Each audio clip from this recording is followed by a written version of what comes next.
All right, thank you very much for staying with us on TVC Breakfast Saturday. Let's dive straight into our next discussion. A little background story about the senior pastor of the Daystar Christian Center. Pastor Sam Adeyemi has emphasized the importance of regular communication between leaders and the people, focused on promoting development and progress. And he says communication, particularly through social media, should be deployed as a platform to initiate change. Dr. Adeyemi also encouraged citizens to take active roles in shaping the future of Nigeria.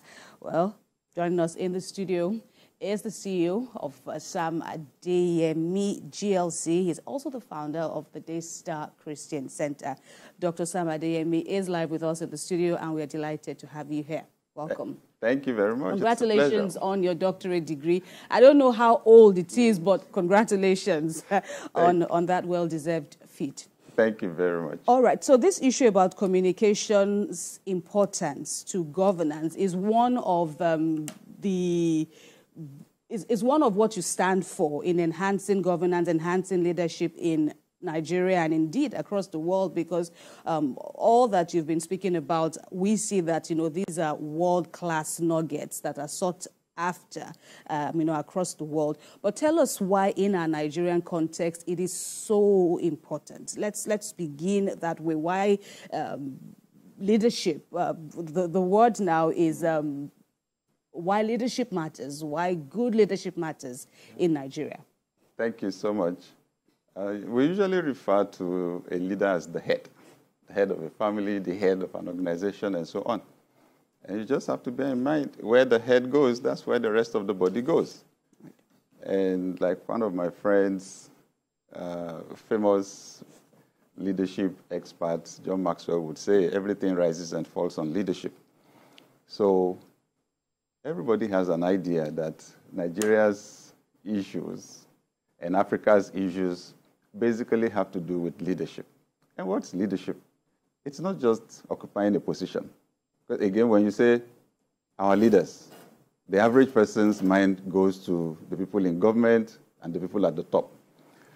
But I had to take interest in the leadership issue. I started out some 29 years ago on radio teaching people how to succeed, because of my own struggles in Nigeria, right? Struggling to get a job after graduating as an engineer, and all our family, my dad's business going down, and the family going through a very difficult time. My dad struggling to pay rent. I even had to go to court with him when the landlord took us to court. My mom having to go to the people selling raw food in the neighborhood to buy raw food on credit, waking up Christmas morning with absolutely nothing to eat until the neighbor gave us a loaf of bread to eat in our family, and we drank water. Coming out of that, I had to find a way. So I began to read, and I discovered that there are principles that govern success, right? And at some point, I didn't even think I was successful yet when I felt that inspiration from God to go on radio and teach people how to succeed. I went ahead anyway, and it was boom. I was focused on my own issues. I didn't know that most Nigerians were going through the same thing that I was going through. Fast forward, right, several years of doing that, and I realized that at the highest level of leadership, you turn the focus from yourself and help other people to succeed, empowering other people to release their potential. That's what leadership is about. But you had overcome those challenges at the time you chose to sell them to the public. I didn't think I had, but I had learned a lot. I had begun to experience a lot of success, because principles are powerful. Principles have power. It's like gravity. If I throw my phone up, it's coming down. Anywhere on the planet, it's coming down. There's a force that is pulling it.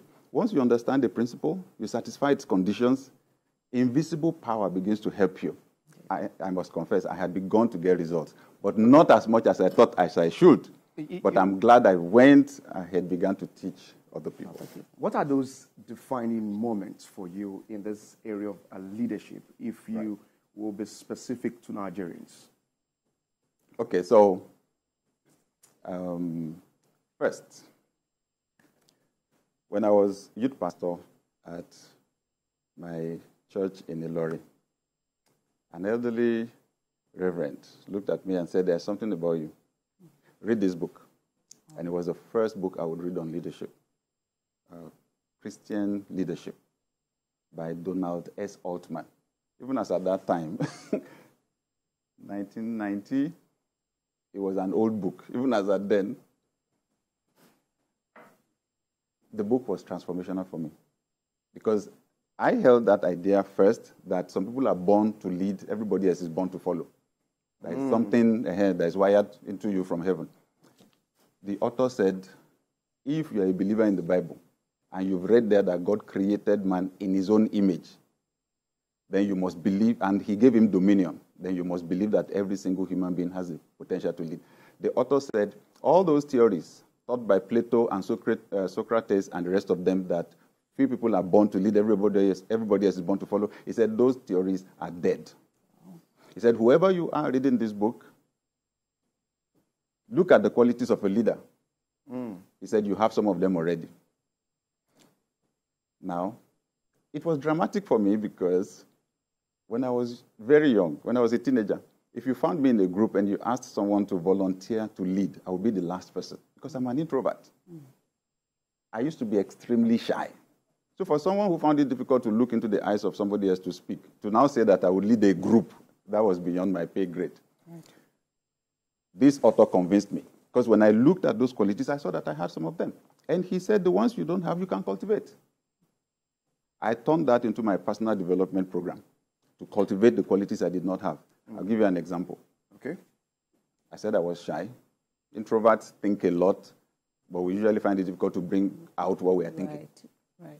So I had to develop communication skills, which is what you're asking about today. I bought a book, How to Win Friends and Influence People by Dale Carnegie. Powerful concepts on communication, how to start a conversation with a stranger. Part of my problems. Because an introvert likes to chew heavy stuff. So we don't like small talk. We don't like small talk. Then how do you sustain a conversation if you don't like small talk? So the things people like to talk about, so I can start a conversation with a stranger now and keep it running for 2 straight days because I know how to keep the conversation going and so on. So I have to practice those skills. When I say this to my friends that are extroverts, they are amused. So the things that come naturally to them, I had to read from book and practice, but this is the result. Because I'm a powerful thinker, the ability to bring out those powerful thoughts outside turned me into a powerful value-adding person, right? So, and this is where leadership communication comes in. So when you're a leader, leadership is simply ability to influence one or more people to achieve goals. That's all. Influence. That's the key word in leadership today, not position. Ability to influence. And once you approach leadership from that perspective, you realize leadership happens at all levels. You won't underestimate the power of parents. You won't underestimate the power of the teacher, and so on. So I'm just calling on all Nigerians. Okay. We need a big shift in our leadership culture. The problem is not with individuals. That's scratching the surface. The big issue is culture. And culture is like soil. It doesn't matter the quality of your seed. If the soil is bad, the seed will not produce.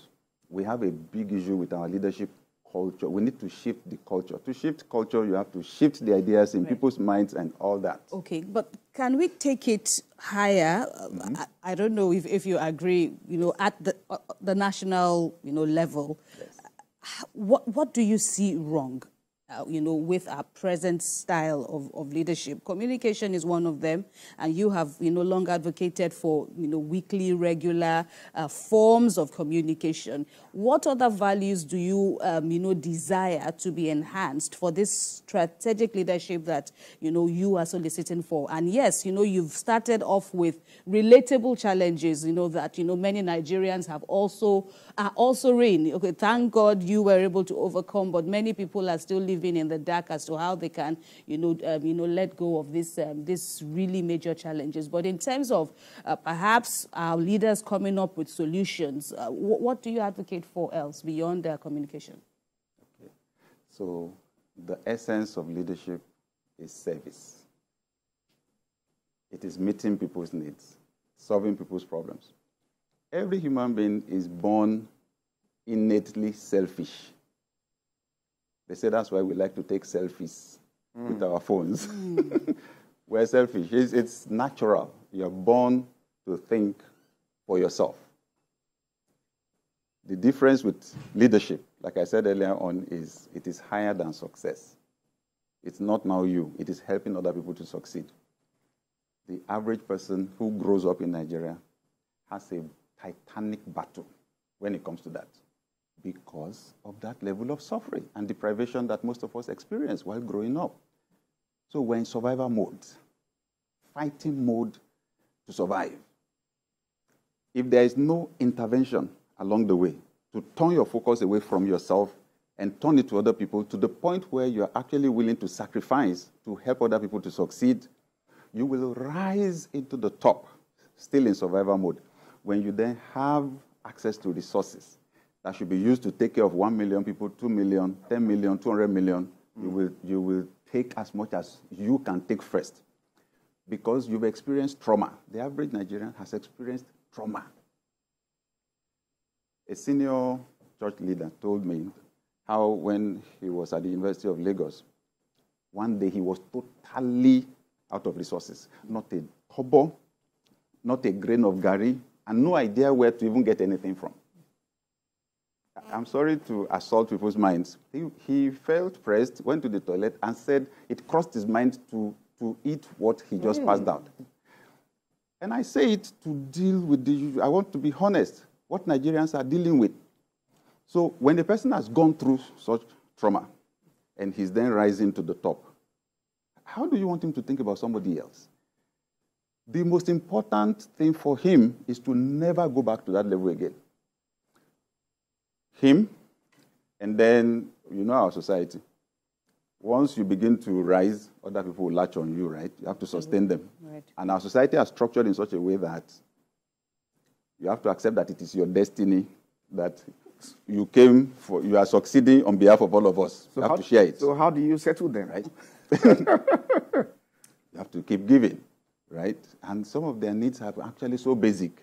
You will feel guilty if you don't take care of people's basic needs. A young child who can't go to school, somebody is sick, can't pay their hospital bills. Then when you give back to children and you remember what you went through, then you tell yourself, these children must never taste what I went through.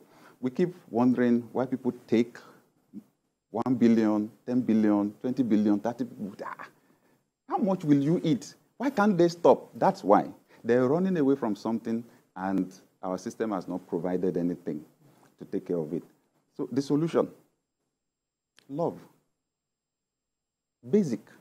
You know, when they asked Jesus Christ, which is the greatest of the commandments, he said, love God, love your neighbor as yourself. It is that love, because you cannot be the object of that love. Others. So love is others-centric.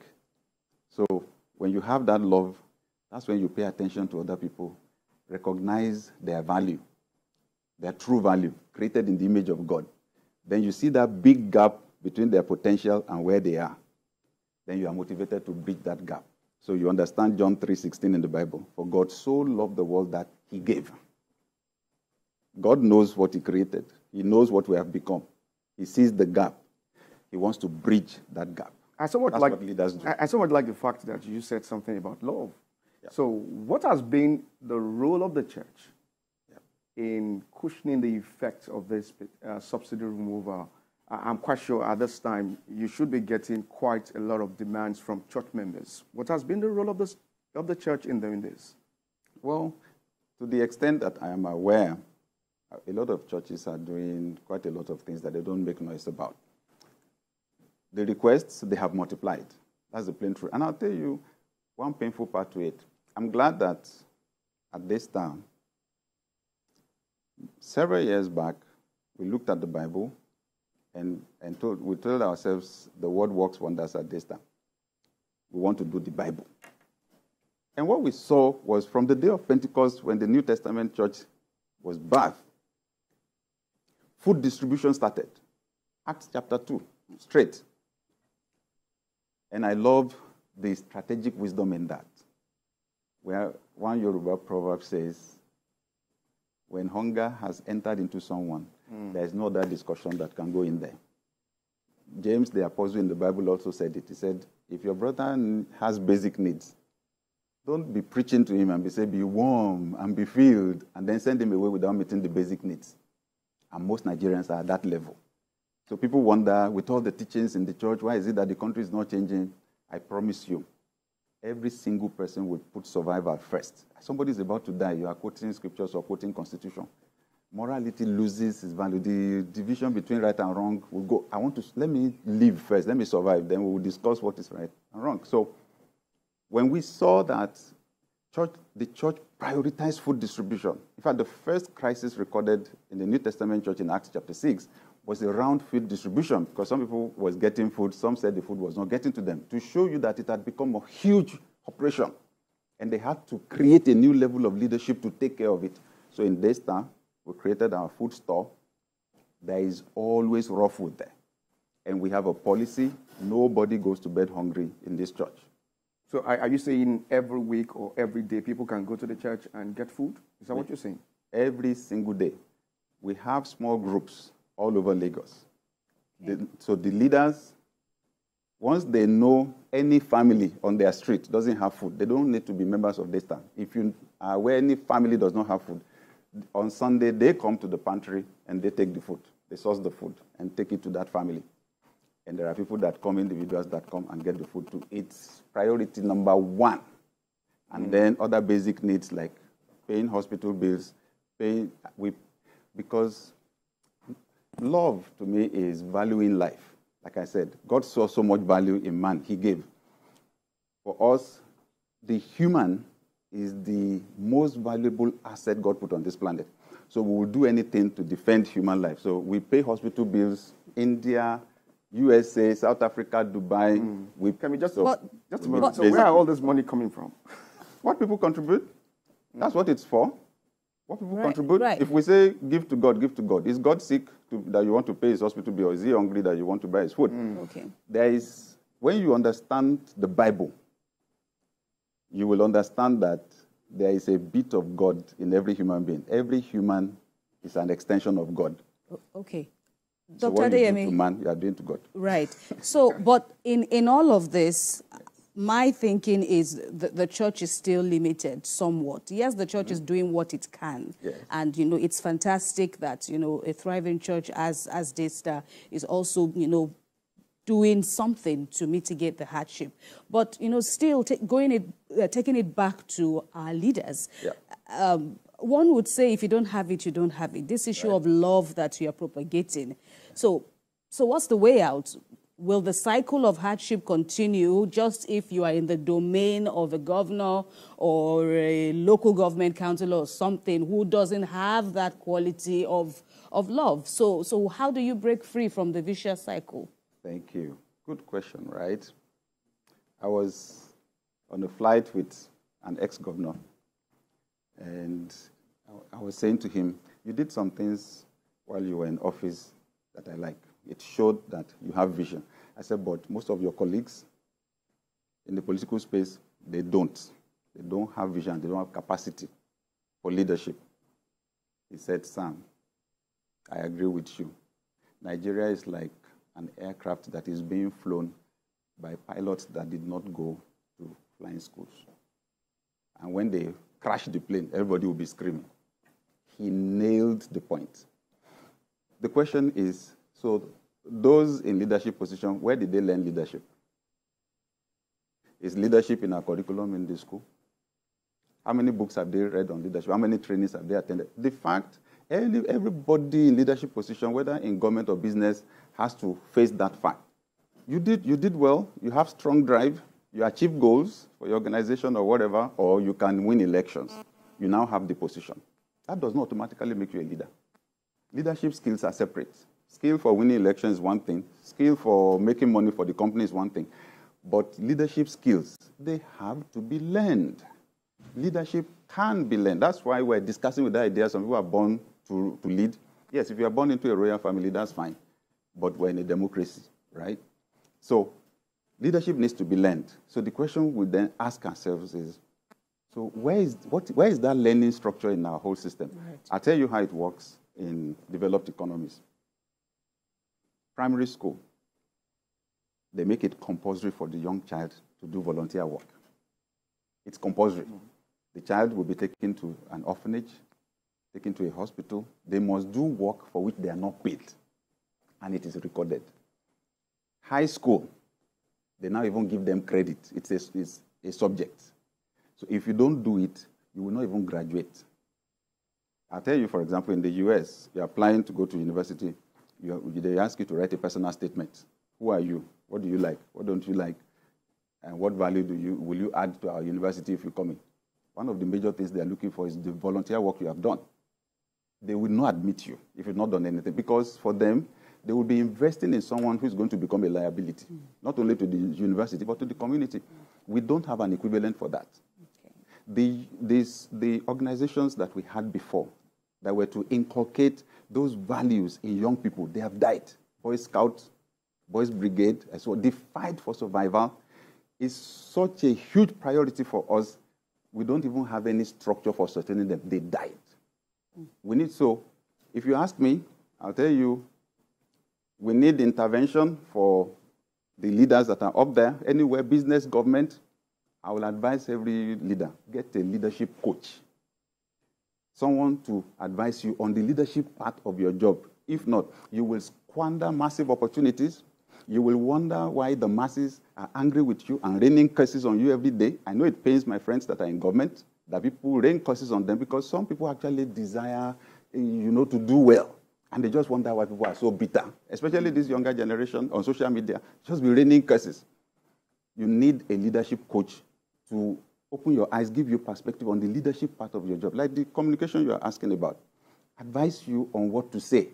You know it happened in the Bible, that there was a king like that people said, the son of Solomon, King Solomon. When Solomon died, they approached the young man who just became king.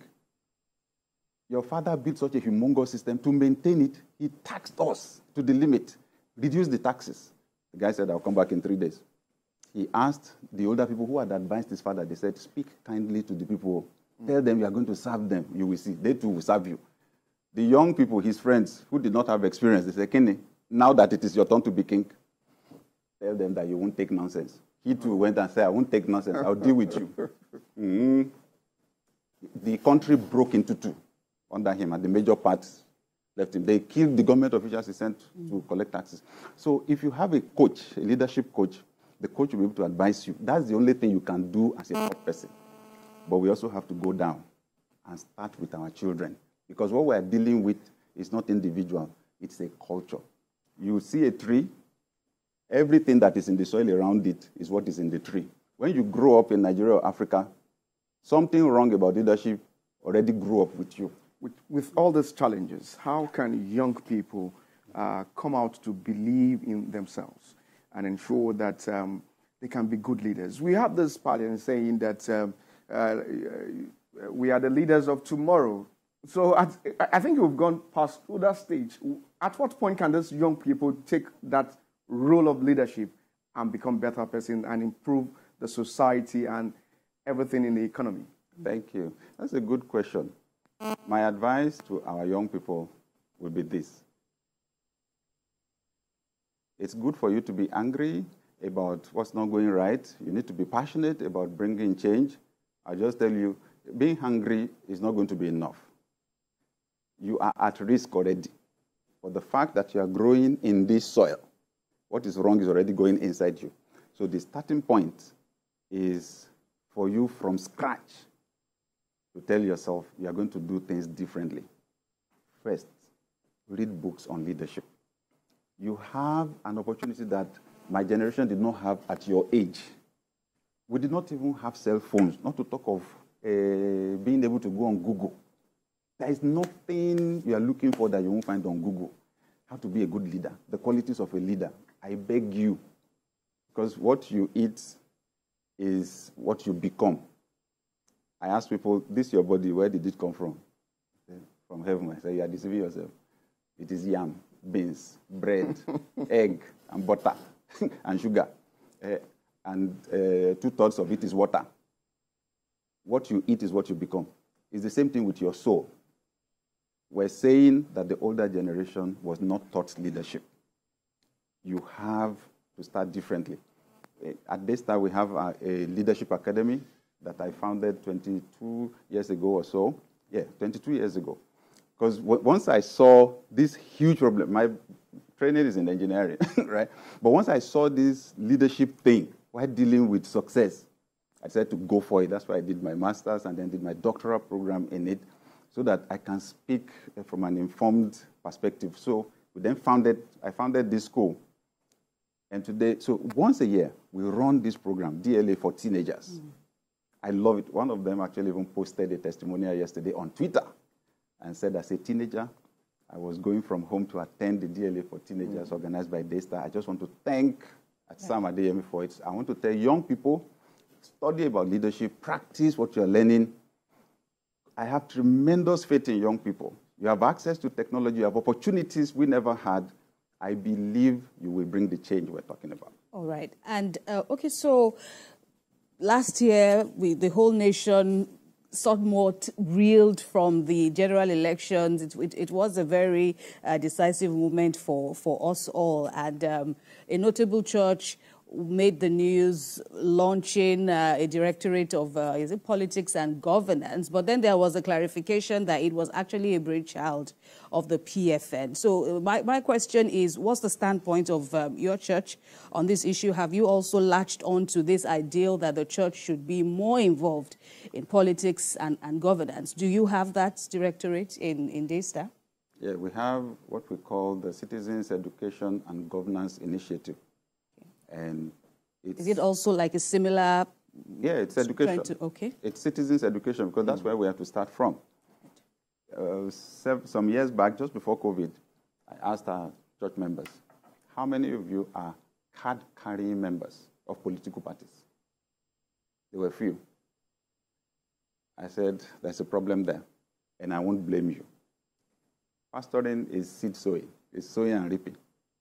Because Jesus said the seed is the word of God. So what you plant inside people's hearts is what will grow into the future. I said, we did not teach you. We did not teach you about governance. Gratefully for us in Daystar, I decided to confront the poverty issue. And realistically checked what we were teaching and saw that it was only giving that we were teaching. And I said, Lord, it's not adding up. These people don't have anything. Is there anything in the Bible I can teach them that will help them to get the money? And the Holy Spirit answered me and helps me to see entrepreneurship in the Bible. So some 23, 24 years ago, I was teaching entrepreneurship 7 a.m. on Sunday mornings. It was radical. I was criticized for it by some pastors who did not understand what it was. Even I thought I was crazy, but I knew it was the right thing to do because we were confronting poverty. I'm grateful today that we have millionaires, multimillionaires, and billionaires who were attending those classes, and they are spread all over the world today. When I hear their stories, it excites me. So I said, the seed we sowed into you is what germinated. So we have a lot of entrepreneurs in our church, but politics, no.